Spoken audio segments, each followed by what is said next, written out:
That's hilarious. Oh my That's god. such a good quote. No. But it's just the idiocracy of engineering, right? Because I think engineering is just an incredible thing that we have. Because Mm. I know, even especially in filmmaking, the amount of engineering that's kind of come along to pack things more into smaller packages, making it easier to have more of a remote team doing things virtually instead of constantly being in the same room, has changed a lot of things. But at the same time, has also like made things a lot more complicated than they need to be. So much more complicated. And it's only getting worse. It's not I thought it would get better over time. It's getting more and more complicated. Like just that stupid little issue. Makes no sense. It works on so many platforms, but this one it doesn't. Like why? What happened?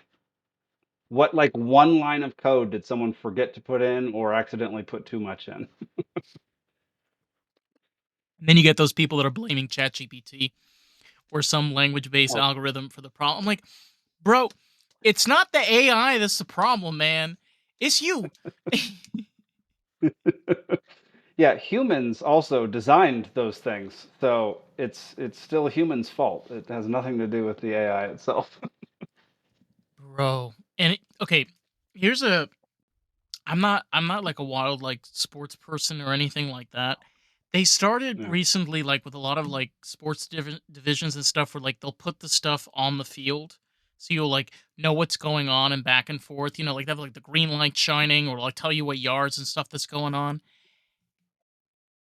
As somebody that doesn't really watch sports very often, like that level of technology, I'm like so asphyxiated on where the lines are going more than like what the actual teams are doing. Because it's like always in your face. You're like, oh my god, the logo's on the field. Oh my god, they're running that way. It's a little distracting.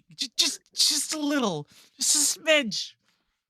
It's extremely distracting. It's like you're watching augmented reality sports, which is infuriating. Like I don't know if you remember this, but like 20 years ago, they tried in hockey, they tried to Hmm. put a blue dot around the puck, and Dude, it was the so most annoying. annoying thing It I've was ever so seen. annoying. It was so Like fucking. I don't want to watch video games. Like I just want to watch real life. No, it's so true. It's like, okay, and this is my other gripe. Like, it's not even just with films. It's just like, especially with like TV production and a lot of films that are just coming out, man, just this over use of technology to the point where I feel like Mm. CGI is just garbage compared to what Shrek was in 2000. Bro, it's 2000 when that movie came out. That's over like 25 years ago. How, Yeah. how, like, who, why, how did this? It's like, it's bizarre. It's supposed to go this way, not that way. Yeah. Well, once the barrier for entry got lowered, it means people have a lot less expertise in whatever subject they're actually working on. And so, like, you know, you and I can make a podcast with very little equipment, very little software, and it can still look and sound good. But for the arts that are a little more complicated, like CGI, like anything in that realm, if you're not a master at it, it's not gonna look good. Like, but they were masters at it back in the day because there weren't very many of them and they had to be a master. Yeah. We wouldn't have gotten Toy Story. Like, people, I know this sounds Yeah. bizarre. Like, Toy Story today does not hold up. But for 1995, I think 1995 or 1994, I think it was 94.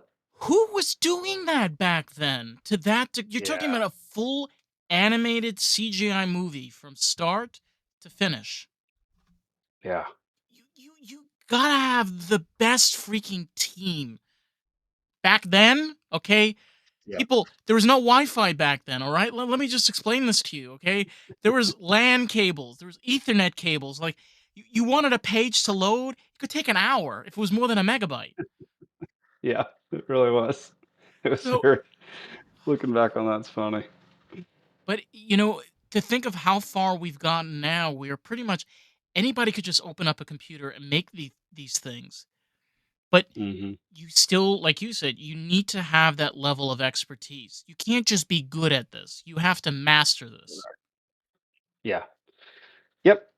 Yeah. And now, I mean, people aren't even masters at it, and now they're going to start. They've introduced AI video, so now people are going to start just creating video from prompts, um, which I just have massive problems with in the grand scheme of things. But it's gonna get worse. It's gonna get a lot worse.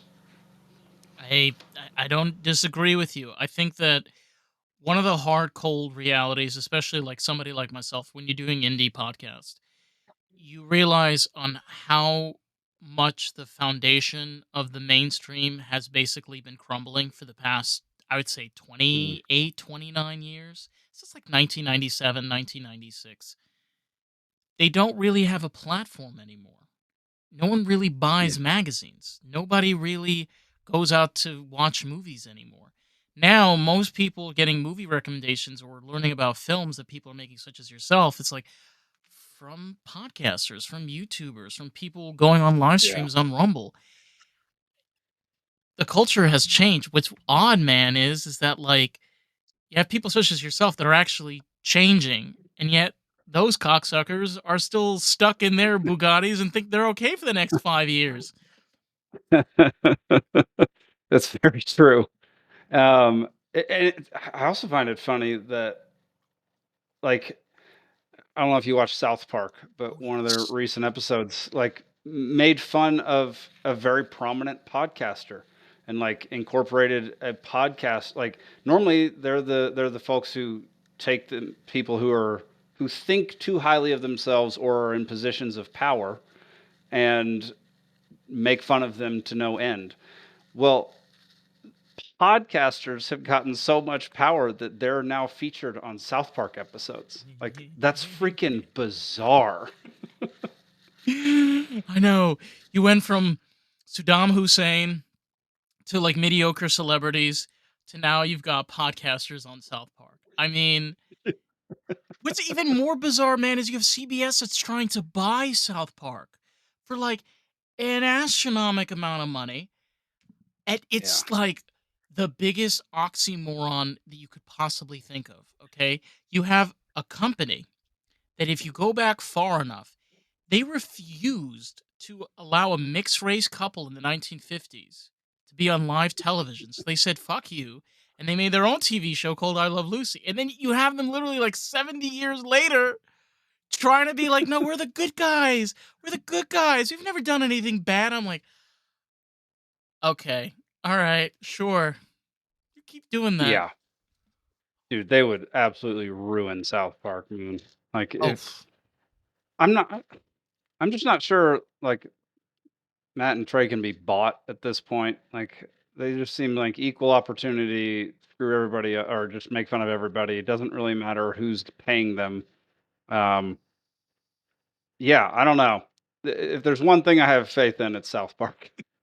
they are in many ways like our current like Cheech and Chong. Like Cheech and Chong is still alive, but like Yeah. what Cheech and Chong was for the 70s and 80s, like they're our South Park for like the late 90s, 2000s. Yeah. Yeah, you're not Oh wrong. no, bro, and it's hilarious because Cheech and Chong, they're still going at it strong, bro. Like they've got a TikTok. I don't know if you know that they have a TikTok. They have a fucking What? TikTok. Yeah, they have a fucking TikTok page. They be like posting like dances and then like smoking like absorbently large. Like there's one where Cheech was just like, "Yo, you want another hit?" And he's like, "I don't know, man. I'm getting up there real high." And he's like, "What? You're old?" He's no. He's like, "No, man. I had like six before this one." I'm like, "Damn, they're old and they're still funny." Good lord. I had no idea they had a They're on TikTok. TikTok, man. Oh. That just proves that they do it because they love to do it. Because they're set for life, but they're still doing things. That's incredible. I I I think of it as you have these visionaries that are artists that, regardless of all of the stuff that they did, because let's be honest, like a lot of the stuff that they put out, this could land you in prison, or worst Hmm. case, getting sued, and Yeah. they're fine. They never Yep. got arrested. They've suffered some consequences, but They have. they're good. You know, Yep, they're still going, man. Yeah, that's amazing. I wonder. I wonder if that's something that like almost where you're not supposed to know. This idea of if you try to be different, you try to be unique and try to create something of your own. That if you stay true to it and you don't try to like chase trends or try to be something that you're not, you actually can get somewhere. See, I like that. I think that if you try to chase trends, you're going to be more likely to fail over time. Your longevity isn't going, you're not going to have any longevity. Whereas if you're just yourself and you work on your craft, you're far more likely to succeed for a much longer amount of time. And like, I know he's the go-to that everyone always cites, but like Rogan is evidence of that. He never had a sponsor. He's never or no, he's never advertised for his show ever, and he just did it because he loved doing it, and he's a naturally curious dude, and he's the biggest podcast on earth. It's friggin' wild. But there are things to always keep in mind in regards to what comes along the way. In the sense Mm. where a lot of the times that we tend to forget in order to be able to accept the obstacles that come along the way, either trying a project that we haven't tried before or doing something that takes us out of our comfort zone. Yeah, you're probably going to fail and you're probably going to make mistakes along the way. But the idea of it is if you want to better your craft and hone into it and be the best version that you can for yourself and grow along with it, doesn't it just make more sense to not always be comfortable? Sometimes be able to get yourself a little bit uncomfortable in order to get there?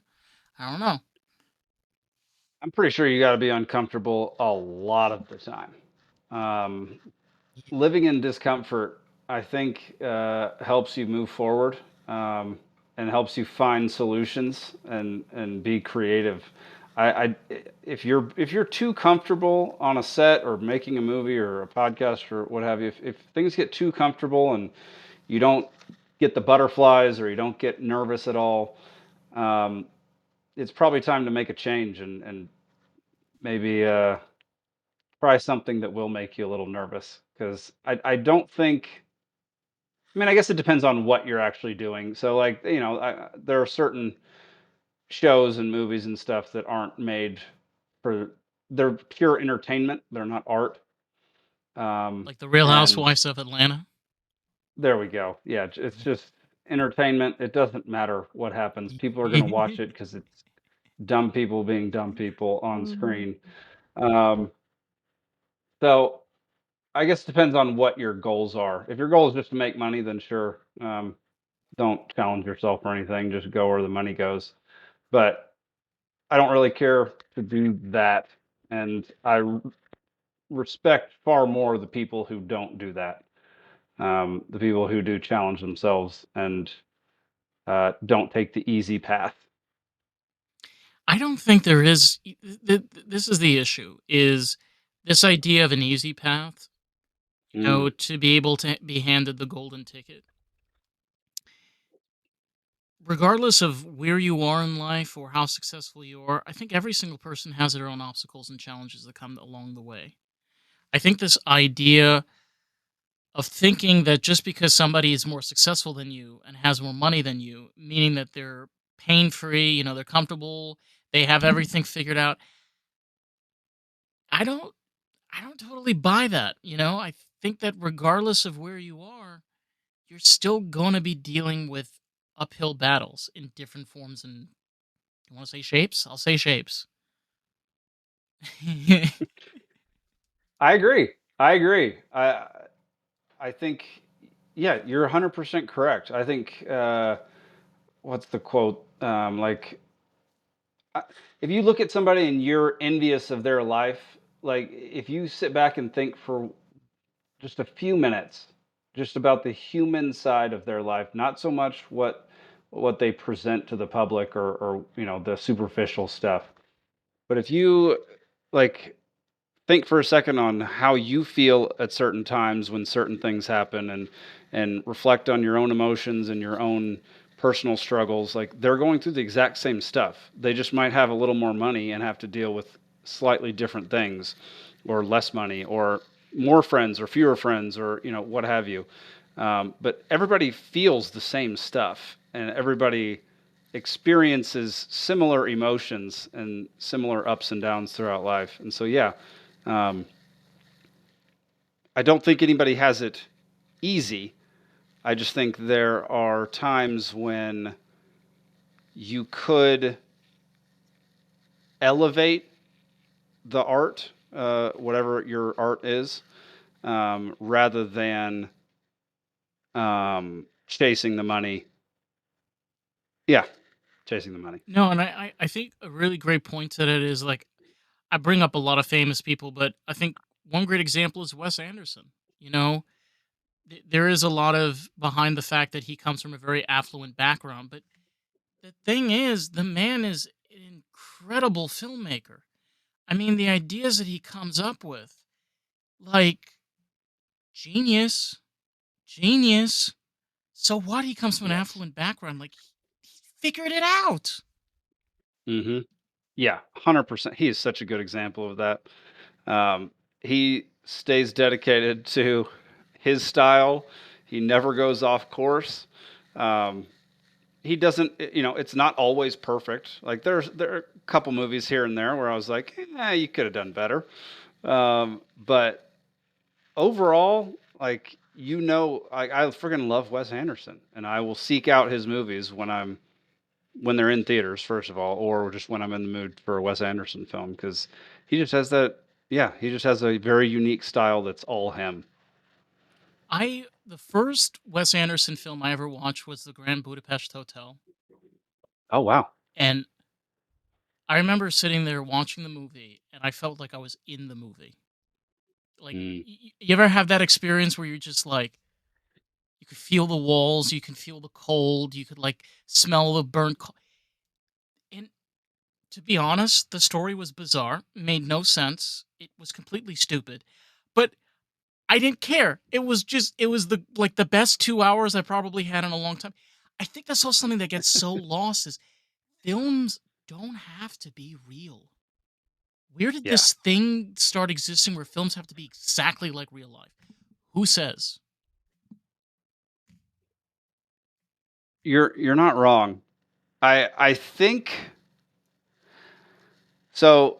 In culture, politics, any part of life, I think there's a pendulum that constantly swings back and forth, and not only back and forth, but it's going in a circle as well. So I think what happened was, this is just a theory of mine, is we went so far the fantastical route, the route with insane CGI and superheroes nonstop and all these things, that it got oversaturated. People got tired of it, and they wanted real stuff, not just formulaic.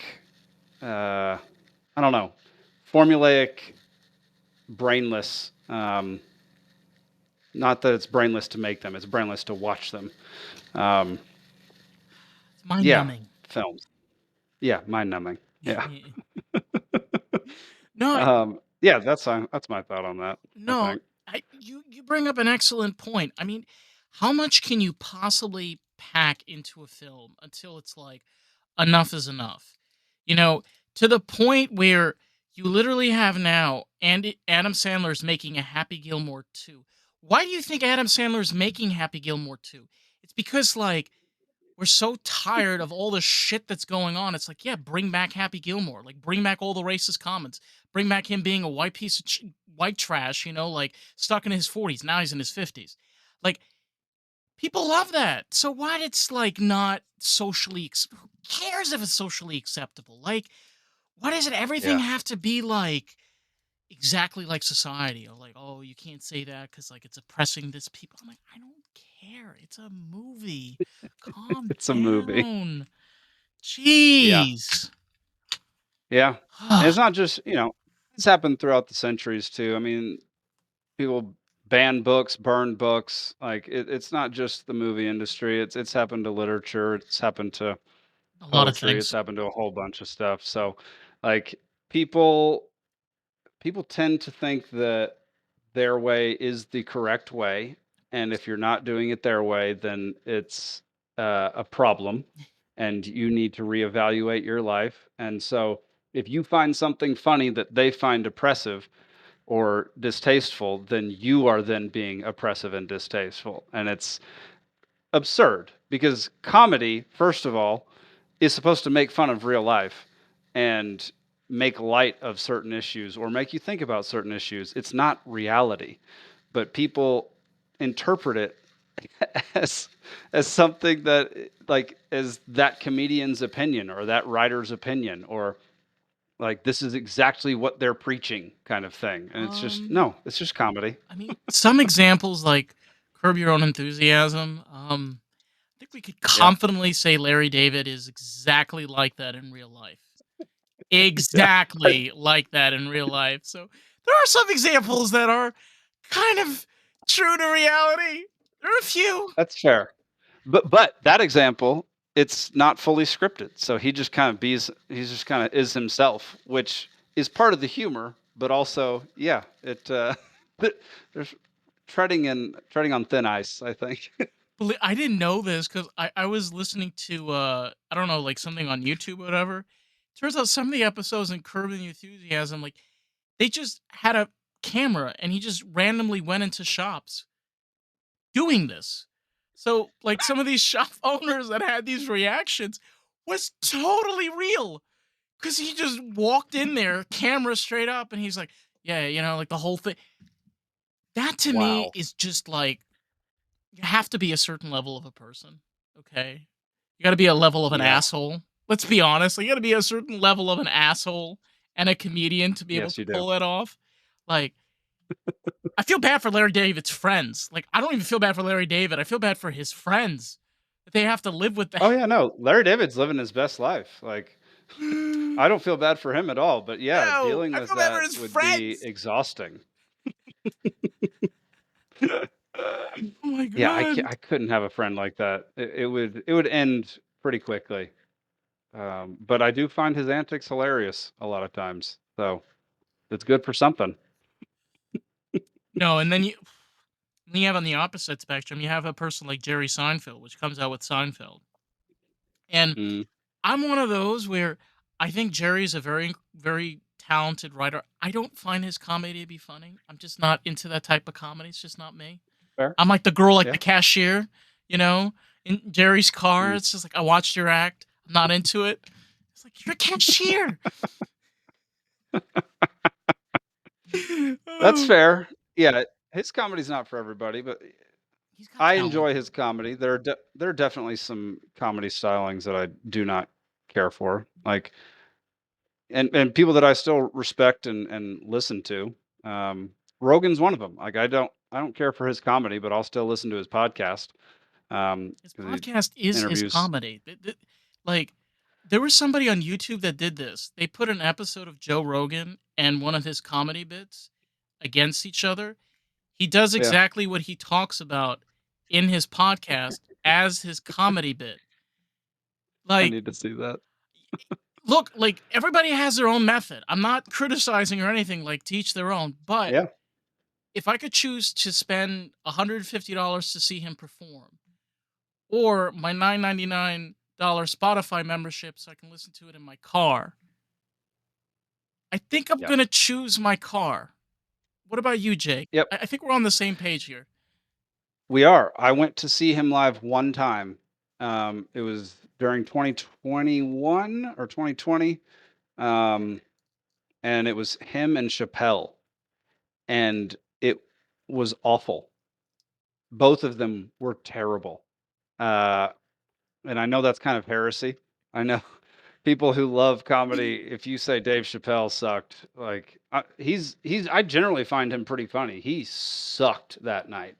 The only guy that was funny on that stage that night was Tom Segura, and it was when he was starting to heat up. So he was hilarious, but Joe Rogan, and Dave were not good that night, and it was painful. Me and my wife were just looking at each other like, "This isn't comedy."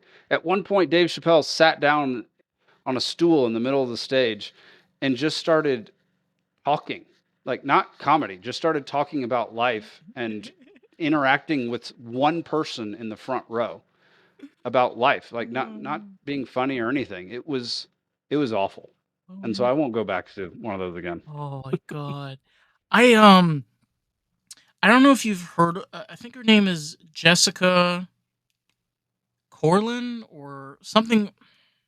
She's a comedy. She came out to Dana Beach a few years ago, Mhm. and I at the time, like, I was dealing with a work injury, and make a long story short, like, my place that I was working for, thank God I don't longer work there. Like, they did not give me disability, they didn't give me time off. Like, I was literally driving to work back and forth. So Nice. I decided while I was suffering with my knee injury, I'm gonna go to a comedy show by myself. So I paid for a ticket, and the table was completely empty. It was just me and my leg in a cast on a chair with like a table of like 8 other chairs just completely empty. Just me in the front row. Nope. Nope. She came up on the stage. You know where this is going. She came up on the stage and she looked at little old me and she's like, "What's your deal?" Yeah.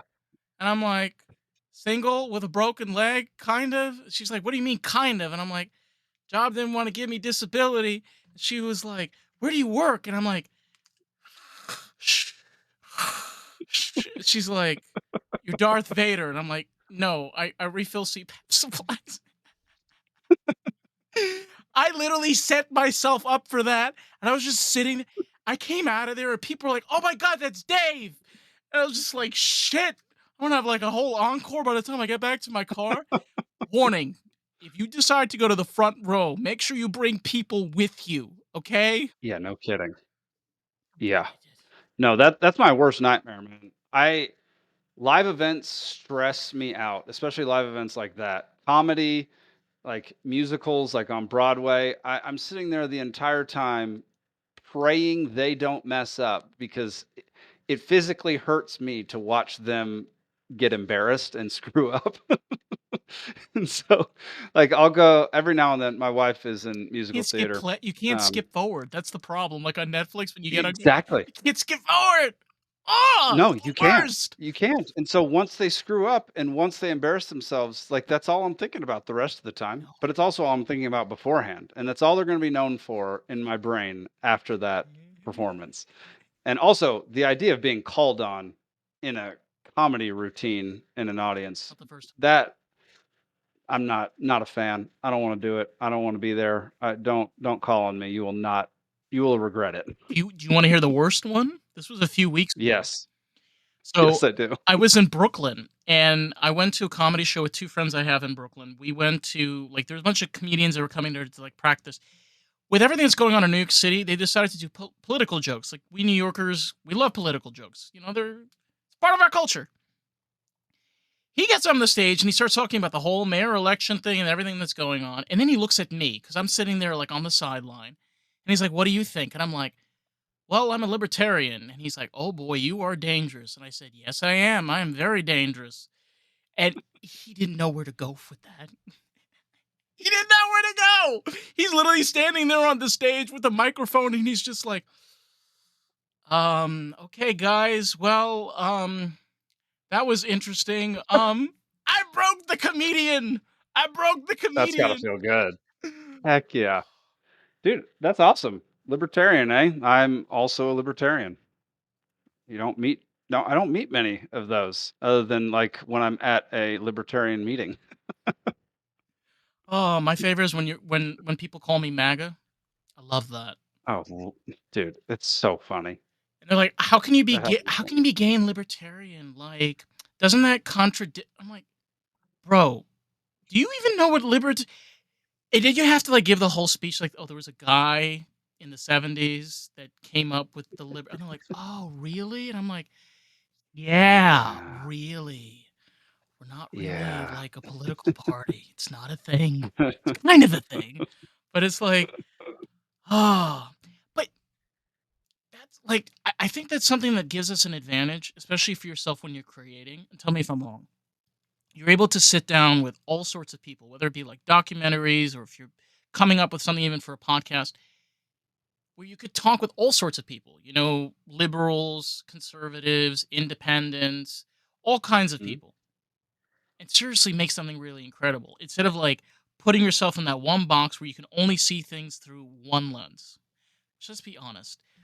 We don't all see things through one lens, right? It's not. No, No, never. no, I mean, no, two people can't even see everything through no, one lens. no. Of course not. It's stupid. Like, how is that even humanly possible? I mean, scientists can even tell you that the color green that I see is completely different than the color green that you see. Yeah. Oh, I believe that. Yeah. Yeah. So So, something so basic, and yet you think we all think the same thing about one specific topic? Come on. Come on. no. You know the wor Not a chance. You know the worst part is, especially when it comes to making art or, for example, making music or making even films, this idea of So, trying to be able to speak to the audiences, to make sure that the audience feels comfortable. Isn't the whole idea of films being made is to see through the eyes of the one that is creating this? Like when you watch a Tim Burton film, you know it's Tim Burton usually. When you're mm, watching a Quentin Tarantino film, kind of the same deal. You know it's a Quentin mm, Tarantino. Like, isn't that the whole purpose of art? Is that you could watch it and you'd be like, "Oh wow, that's that filmmaker. Oh wow, like that's his style. That's his creative path. Like that's his unique way of making." Half the ass movies you make now, you can't even name who made the movie. that's very Try. true. Yeah. Yeah. I couldn't tell you, aside from maybe actually, now I can't even remember his dadgum name. Who did Guardians of the Galaxy? James Gunn. Aside from James Gunn, I don't think I could name a single director of a Marvel movie. J.J. Abrams? Did he do one? I don't even I know. don't know. He's gotten his foot so deep in the shit already. He's probably been in all of the I know he franchises. ruined Star Wars. He's ruined Star Trek.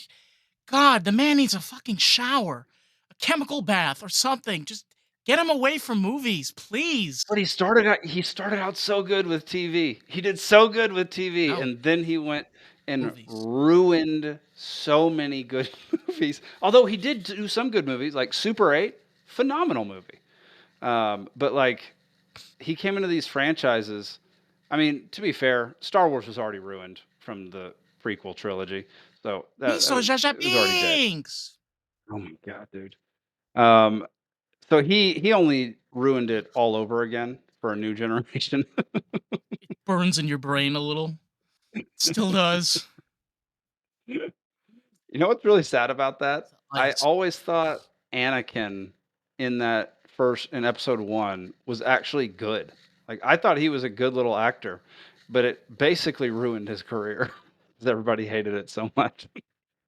The first one was good. The problem was the last two. Mm, Because I'll be honest, it's like it was a period where a lot of filmmakers, a lot of people like moving very towards CGI, and you could mhm. clear they had to do a revision of the first 3 movies because of how bad the CGI was.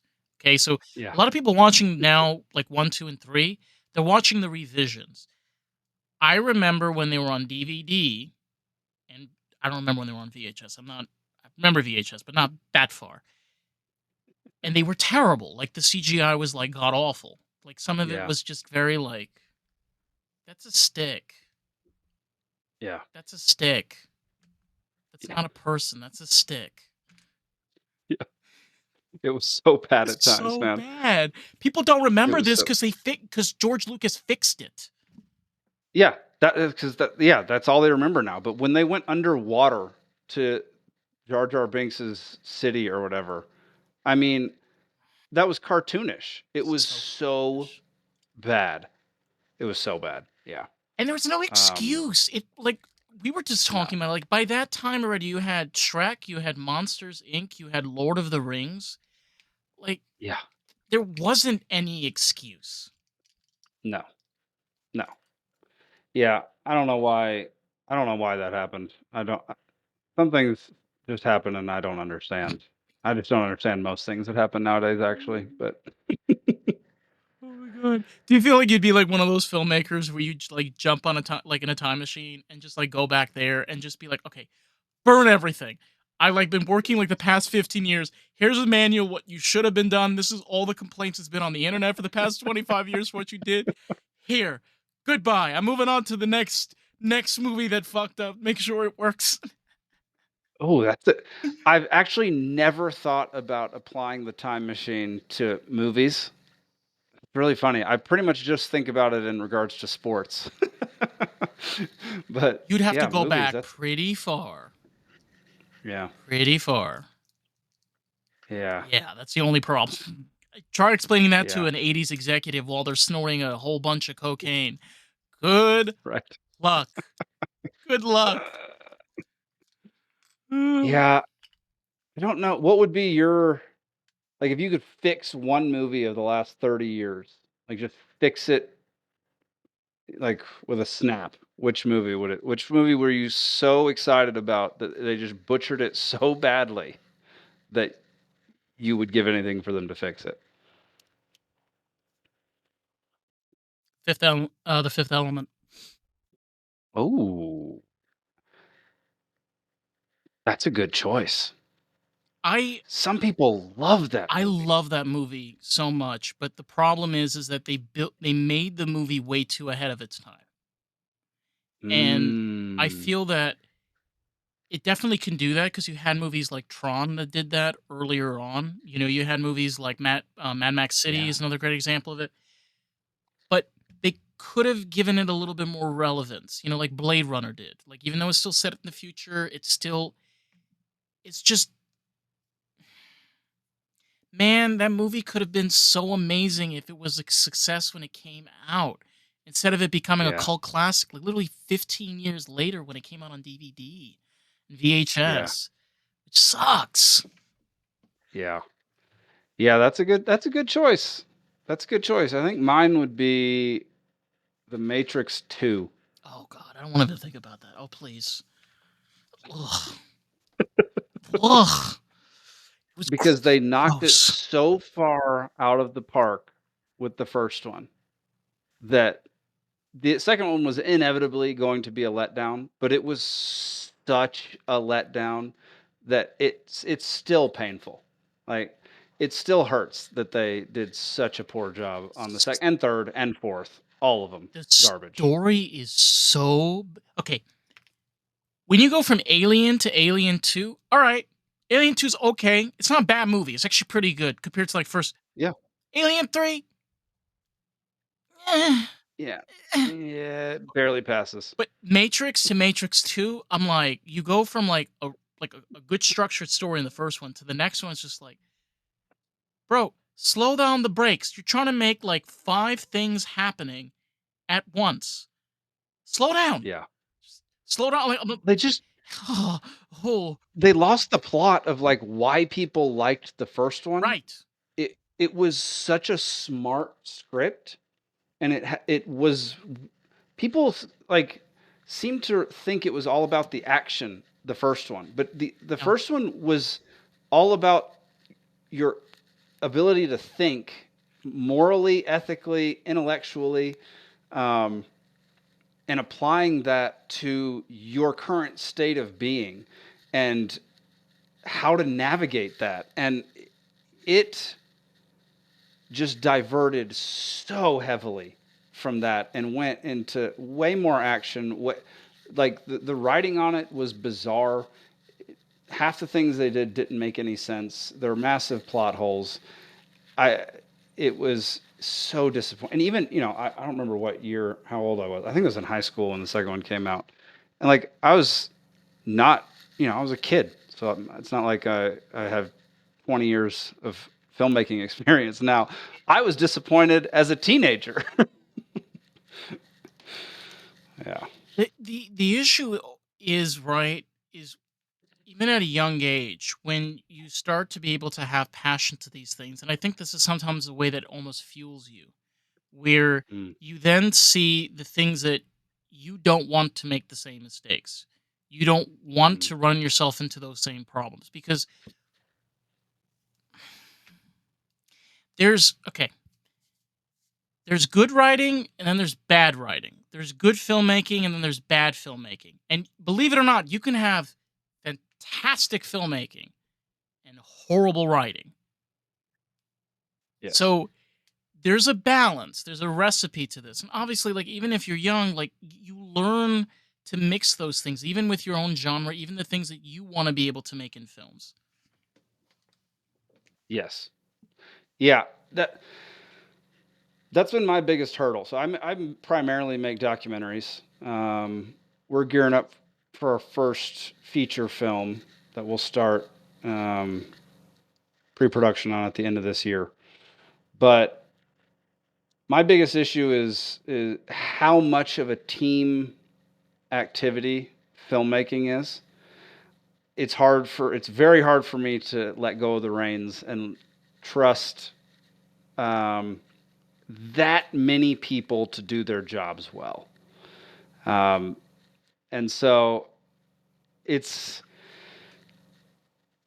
it's not um, it's not surprising that so much crap gets made and so many bad movies get made, because if you have one weak link in that core production team, it's it's it's going to really hurt the movie.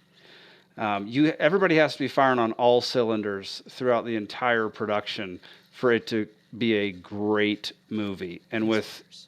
so many people doing so many things all at the same time and having schedules overloaded and working on multiple things at one time, like, you're not going to get that kind of quality nearly as often as you. I mean, we've talked about 1994 a few different times. I mean, think about all the movies that came out that year. That was like Forrest Gump, um, Toy Story, Shawshank Redemption. Like, how many freaking like, I think there were like 10 or 15 classics Well, that the came out just in 1994. the 90s, okay, I'm not trying to glorify the past, but what you're touching on is really true. In the 90s, you had what were called dream teams. You had where the reins could be passed over to a team where they collaborated with one another.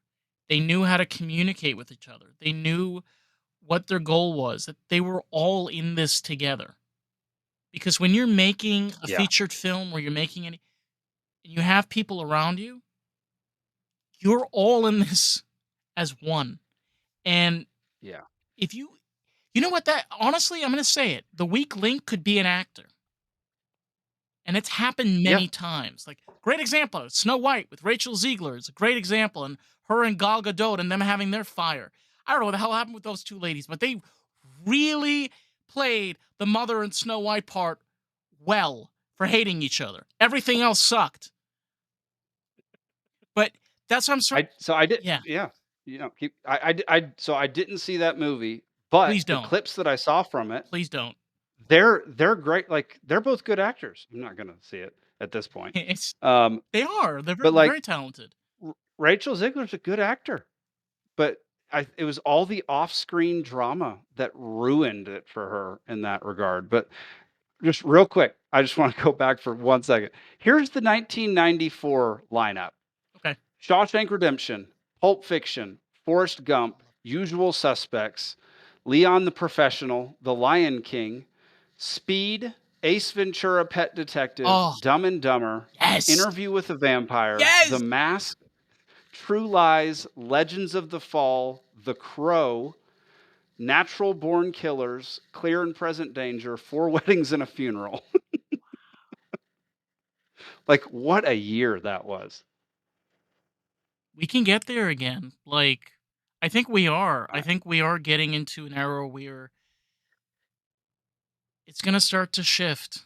And I'm not trying to be mm, the negative Nancy. I do think that we both are going to be alive in a time where we are going to be the mainstream and they're going to be what we were before. Because people like truth, people like realness, people want real artists. You know what? Like, the facade is over. yeah. I agree, man. Um, People, I think there's going to be a like a big split. I think there's going to be a lot of people that continue along the route they're currently on, watching stuff that doesn't require you to actually think. It just evokes emotion, and that's it. Which is fine. It's not great, but it's fine. Versus, you know, films where there's actually heart and soul to it, where care was taken in every single word that was put into that script, and it's not dumbed down. It's made to make you think and make you feel. And I think the alternate route will be a very AI centric route where a lot of people won't be able to tell the difference between a human made movie and an AI made movie. But the difference is going to be the AI movie has no soul and isn't going to benefit your life. And I think there's going to come a time when people have watched so many AI movies that they'll accidentally one day scrolling through their library come across a movie that was made by a human and their world will change forever. That is, And I think there will be a huge awakening. oh yeah. I I've thought about this, and I want to hear your input on this. Okay. Where what if we are entering a future where CGI becomes obsolete, and in its place is AI, where you Hmm. have human and you have humans and engineers and people that come together to create, which there are, and they utilize AI instead of using CGI. So you still have those human films that are still made by people, still using practical effects, but replacing that with something, let's be honest. I mean, just the way that things have been going kind of makes more sense now. Tell me if I'm wrong.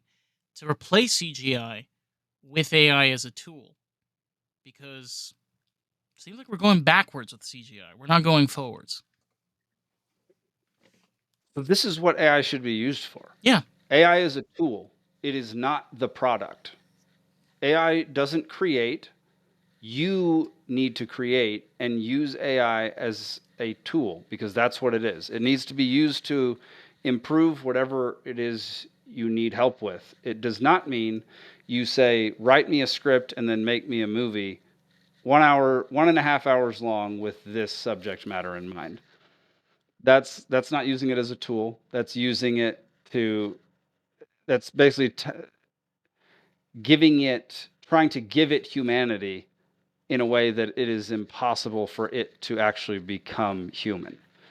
Um, and using it for certain graphics or like, I use it to create thumbnails for my podcasts because I'm not to the point where I can afford to have a graphic designer on retainer all the time, and graphic design is not my thing. So I had a guy design the template for each of my thumbnails, and then I create some AI art for each one.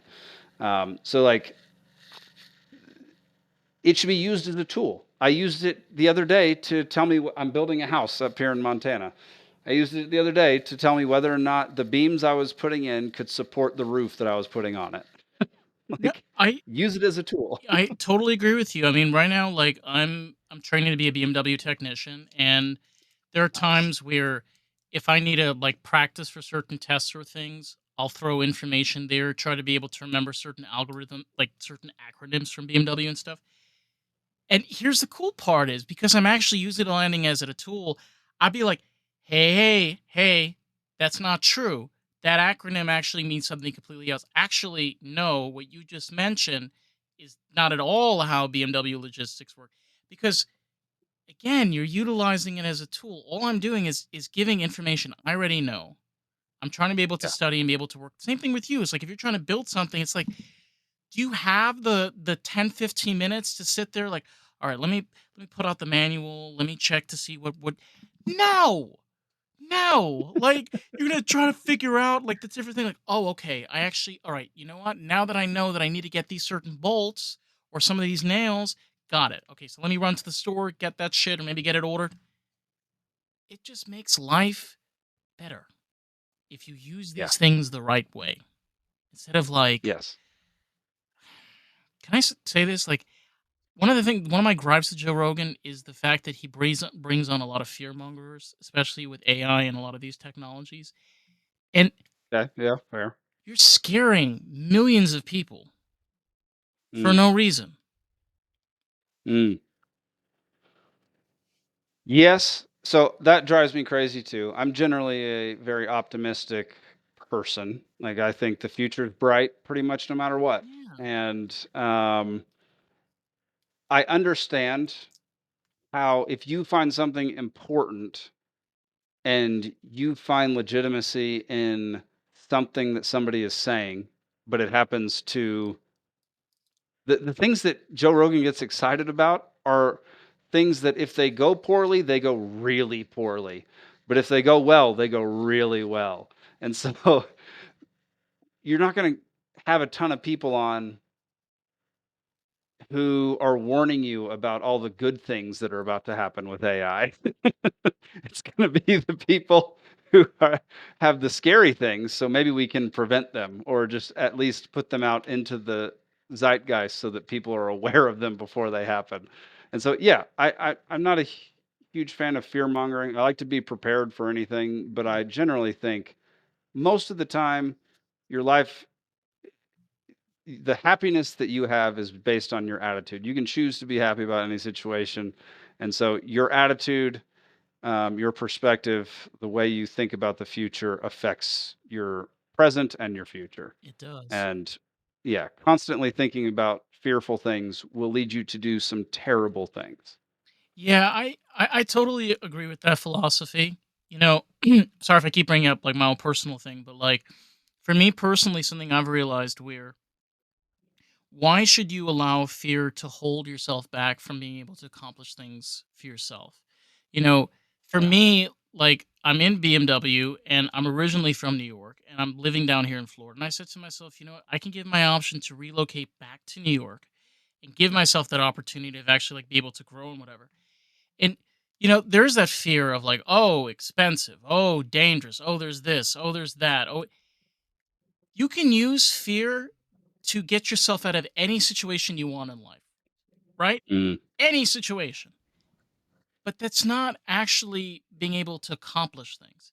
Like even for yourself, going from even making documentaries, which obviously are not easy. It's not easy making any types of films. You try taking a camera and try making a shot for more than 30 minutes. Good luck on your first shot.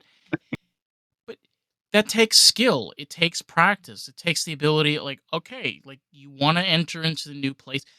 You're gonna get there. And of course there's gonna be the fear monger, like, well, oh, there's gonna be this expense. Oh, what happens if this person is pregnant and then they need to take off? Well, what happens if this person breaks?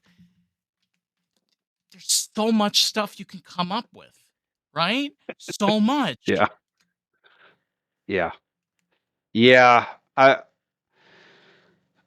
I let fear so every now and then I have let fear, I mean, as everybody does, but let fear make a decision for me. And I was talking about this with my wife the other day.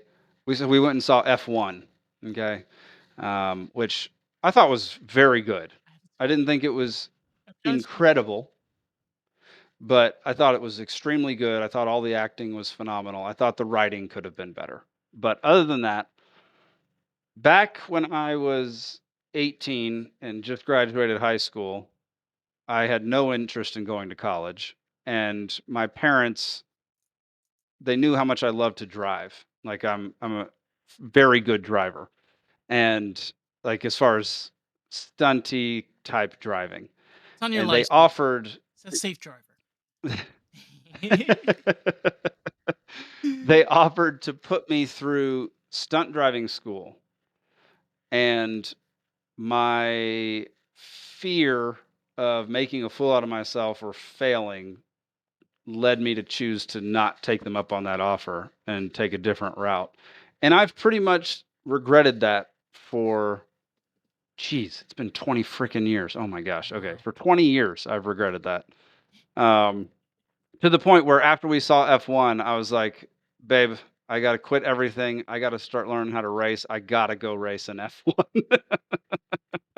And she was like, "Okay, take a few days and think that through. Think about what you just said." And so I took a few days and I was like, "Yeah, there's no F1 racer that's gonna be 44 years old by the time that they're Oh, that no. I'm there, that I'd be that age." So, um, yeah, I I would definitely like, fear just leads you to do really dumb things and not not see things clearly. I Oh, yeah. think you miss opportunities, um, because you're not seeing things clearly, and No. it you will regret some of those things, just like I regret not going to stunt driving school when I was 18. What you know what? There are practical ways of being able to do those things, right? Like, I'm gonna be honest with myself, like, I'm in my late 20s, and I obviously can maybe work in a dealership for the next 5 to 10 years, but I probably should not be working in a dealership more than 10 years, you know?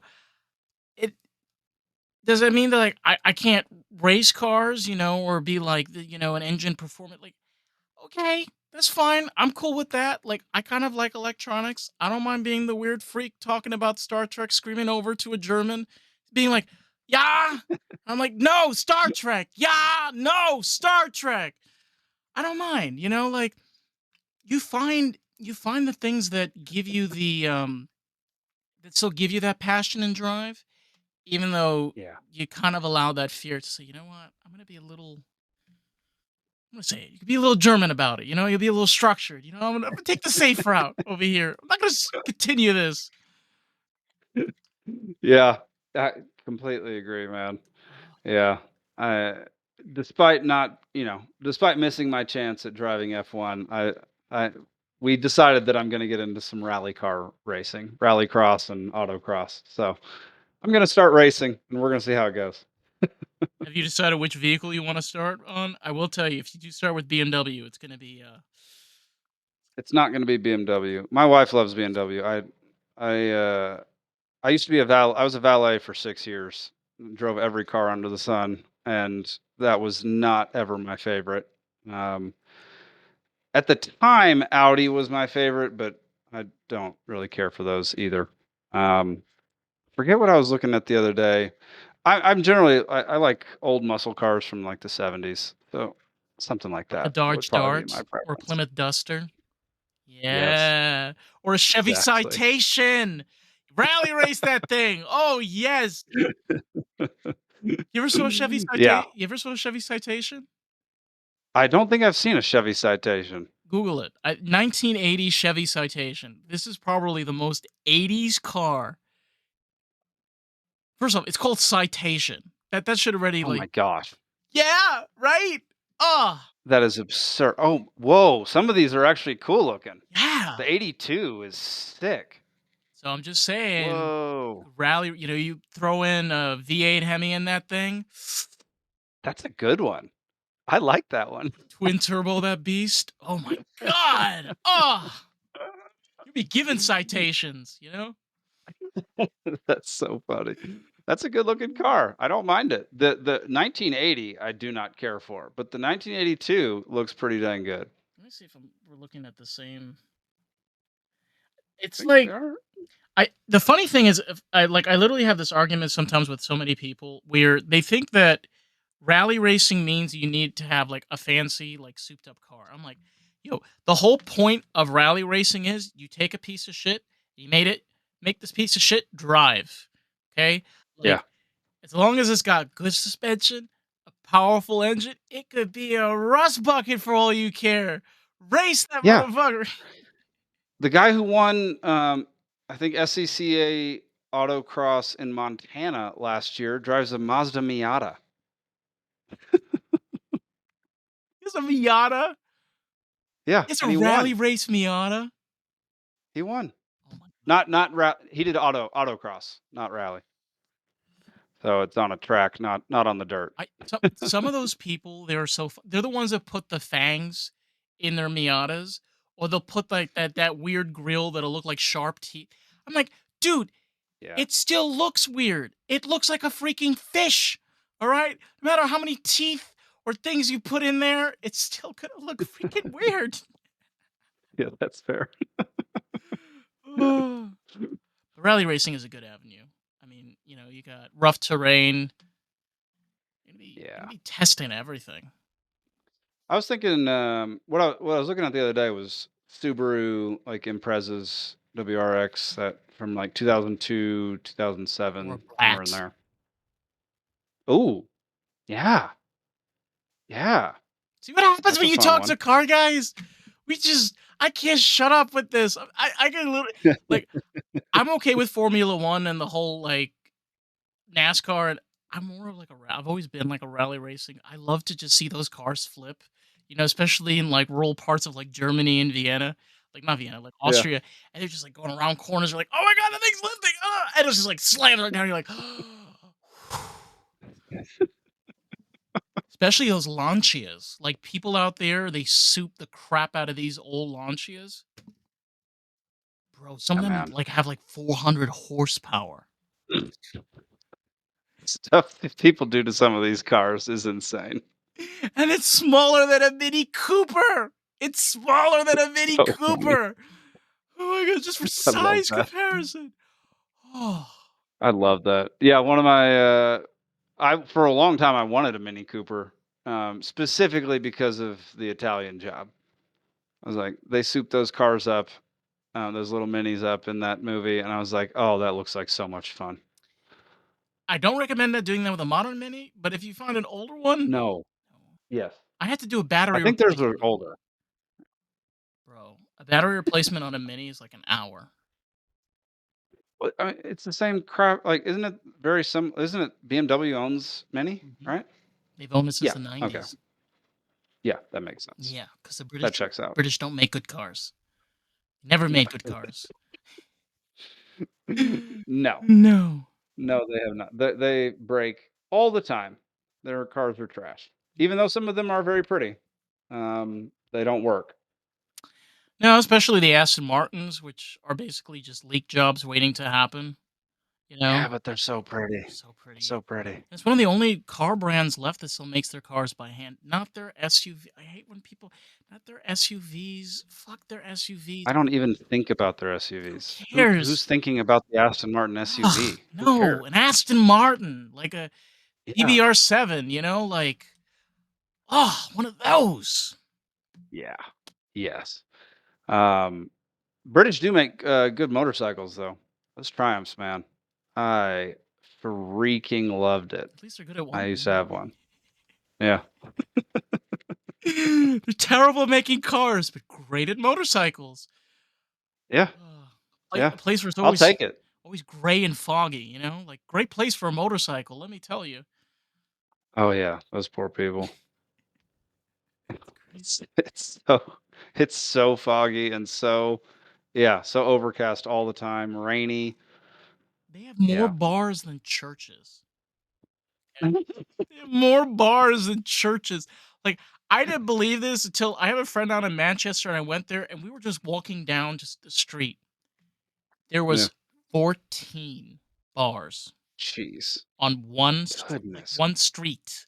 Like one like between like 14, and they were all Wow. next to each other in line. So you could be one of those bloody blokes, go in there, swig a beer next door, swig a beer next door, swig like you could just have your bar crawl on one street.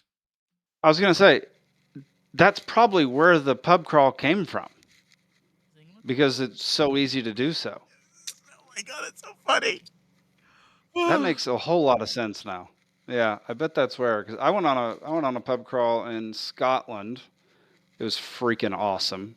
Free whiskey shot every bar you went to. It's great. Tastes different there too, Um, from what I've heard. oh, dude, the Scotch in Scotland is so. It's just like the Guinness in Ireland. Like tastes different in a extremely good way. Yeah, that Guinness always okay. So I've had Guinness in Europe, and it's weird because like Guinness reminds me of like a black coffee. I like black coffee, Yeah. and here in the states, it reminds me of like Nestle's dark chocolate. I don't know of any other way of explaining it, but, like, that's what it reminds me of, and it's like, how? Because that's the thing about stouts, like, you either get a coffee note or you get a chocolate note. You don't usually get that crossbreed, like, one tastes like Hmm. one and one tastes like the other, and it's like, they changed their formula. That's what it is. They changed their formula for, like, quote, unquote, "American tastes." Uh, from what I remember, they had to put some type of extra preservative in it or something because of shipping it all the way over here and how long it takes to get to the actual places. But I don't remember. This was years ago. I went to their brewery, so they said why, but I don't really remember why. The same thing with chocolate. We have the same thing. We add, a chemical into chocolate only here in the Hmm. United States. So a lot of times, like, Oh, when you go to Europe, chocolate tastes completely different. interesting. I'm not a huge chocolate person, so I don't really remember that. No, but it's like, isn't that okay? This is something that's also really weird, right? Where you can interact with a completely different culture across the globe that makes films, makes music, makes art completely different than you do. And you could do this all virtually. You could literally talk to somebody from a completely different country, doesn't even speak your language. It's like their second language. And Hmm. then they can provide like clips, or they can help, for example, building music, or sometimes add elements to art pieces, whatever. So you could literally have this. I just thought about it. You could literally have European influence in your own art for a fraction of the cost than what it used to cost, like a decade ago. Yeah, Isn't that yeah, like nothing, bizarre? dude. It's It's wild. Have you heard wild. of? You ever heard of the rapper Connor Price? With a He K? was big on No, he was big on TikTok, uh, like 2021, 22, 23. He's really big now. I went to a concert last year and it was awesome. But he got famous by setting up a globe on camera, spinning it, mashing his finger down on one part of the globe, and then finding an artist from that part of the globe and doing a collab together. And he made a whole album called Spin the Globe. And it was incredible. Like he found some of the coolest no name artists in these places without ever leaving his home. They would record their end, he would record his end, his producer would mix them together, and it would be a thing of beauty. Yeah, Bro, incredible. incredible, It's man. so cool. Like, Yeah. that's what I'm saying is too, like, I totally hear your attitude on this. Like, again, it's not being not realistic. And I think it's something that we've, like, been talking throughout this episode is having a little bit of optimism helps in the long run, because what we have now, when I was being raised, and obviously when you were being raised, we didn't have any of this. None of this existed. And then as we got older and No. got into our adulthood, more and more of this emerges. And guess what? Like, past 5 or 6 years, it's been emerging every couple of months, every couple of Yeah. weeks. Yeah. And I don't know about you, but I don't even know what it's going to look like in 5 years. It's interesting, man. It obviously with everything there's infinite ways that it could unfold. But I think the internet has made communication and ingesting of other cultures so ubiquitous that eventually there's not going to be other cultures. We're all going to be the same culture all around the world to a certain degree because we all are going to watch similar things. We're all going to see everybody's style, everybody's news, everybody's everything. And we're not all going to consciously make the decision to be alike, but eventually over time, if the world is one big community, which it has almost been made that by the internet, then eventually you have to think that there's going to be a large percentage of people that all act and think very similarly. Because I think in the end of the day, regardless of where you are on this planet, we all want very similar things. Yeah. You know, like you'd be surprised, and I've realized this too. Like you could run into somebody from Bangladesh and Mhm. realize they want a career. They wanna have a future. They wanna find somebody that they Yeah. love, and they wanna be able to build a family. They wanna be around people that they can connect with and build connections with along it, it's just a country, just it happens to be somebody's born there instead of being born, let's just say like Montana or even New York or even Canada. Yep. Hope we get there, Yeah. man. I really do. On the other hand, the internet could probably just get to the point where everybody hates each other because no one will listen to anything. So that could go that direction too. Yeah, we had to add it in there. Of course we do, man. Of course we do.